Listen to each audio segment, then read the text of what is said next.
I'd say hands down, one of the greatest problems, let's not call it a problem, let's call it a struggle, in not-for-profit work, whether it's religious or not religious, is sustainability. And so for a few years, we've been wrestling with how can Ambassadors football become sustainable? And there's a lot of different ideas been brought to the table, but we really feel hopeful. We feel excited about facilities like this to create a measure of sustainability for our work going forward. We've been spread out all over the place. We've been at the mercy of other locations, other businesses, and this is a place where all the teams can come to train, come to be inspired by one another. During the winter, we're in 5 or 6 different locations, and we rarely see each other. So this is a place for the kids to see other players, the younger kids to see the older players, for the coaches to work together on a more consistent basis, and to create a sense of unity. What we're going to build is basically what it boils down to is a full-size international regulation soccer field under roof.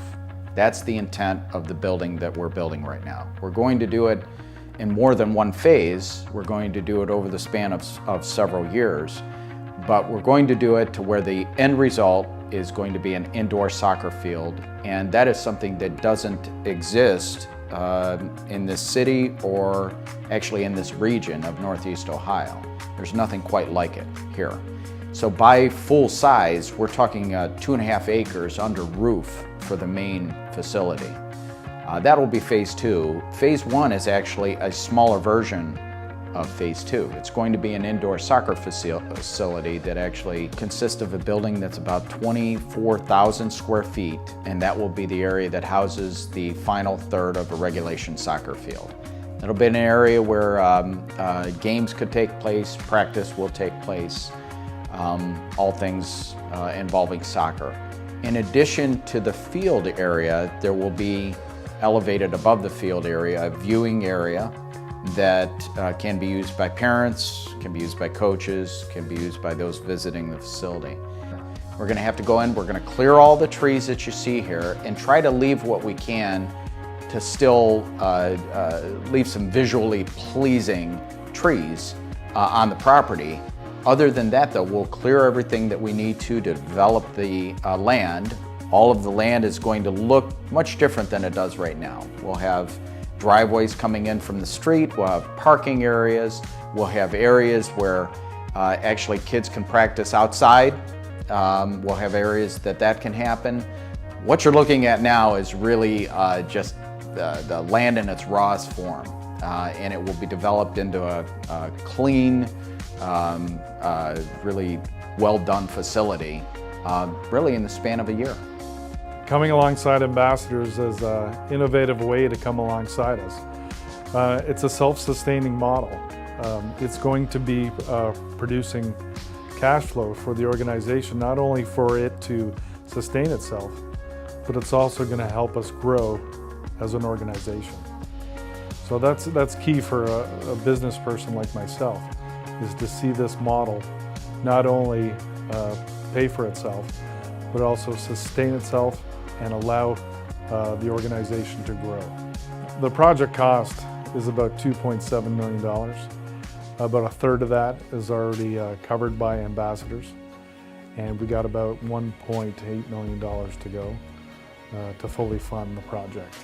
Having the efficiency of one facility would be so beneficial to parents who have multiple children involved in multiple sports.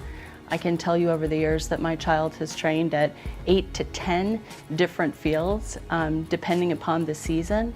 And when you add the weather variable to that, it is always a game time decision. So having one credible source that we can go to would be a godsend to our family. Giving a missions organisation a home does make a big difference in several different ways. You'll get up to 30,000 people walking through the doors of the facility in a year. There'll be players, there'll be parents, there'll be siblings, there'll be different types of people. And I think giving them the opportunity to come out and to play, to fellowship, to meet different people, and also giving the staff at Ambassadors the opportunity to reach them is something that you wouldn't normally have when you're going to a separate location. Initially, when we joined Ambassadors, it was for what we perceived to be the excellent soccer and coaching. What we found is over the years that it has been an extension of our family. We have been able to meet coaches from around the world.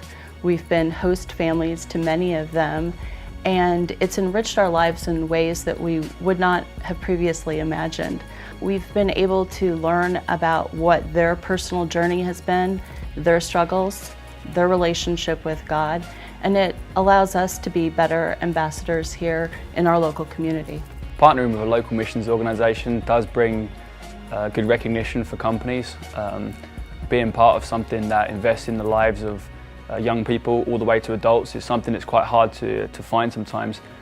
So a project that's ambitious enough to grow both sports personalities, to grow character and to grow families is something that we want to be a part of, and we'd love for companies to partner with us and try to take this as far as we can. A lot of people might look at a facility like this and think it's a great place to play soccer. But I think of it like the church. And you know, a church is a place of worship. A church is a place that Christ is made known, that Christ is worshiped, that Christ is brought to the forefront of people's lives. And as I dream about a facility like this in Northeast Ohio, to serve people locally, but also to serve the world, I really see it as a place of worship. I see it as a center where people can come in and experience the love of Christ. They can hear of what Christ has done on the cross for them. And hopefully they can be filled up with the presence of Christ, that when they walk out of that facility, they're not quite like when they walked in. So for me, it's really a place of worship, a center of worship.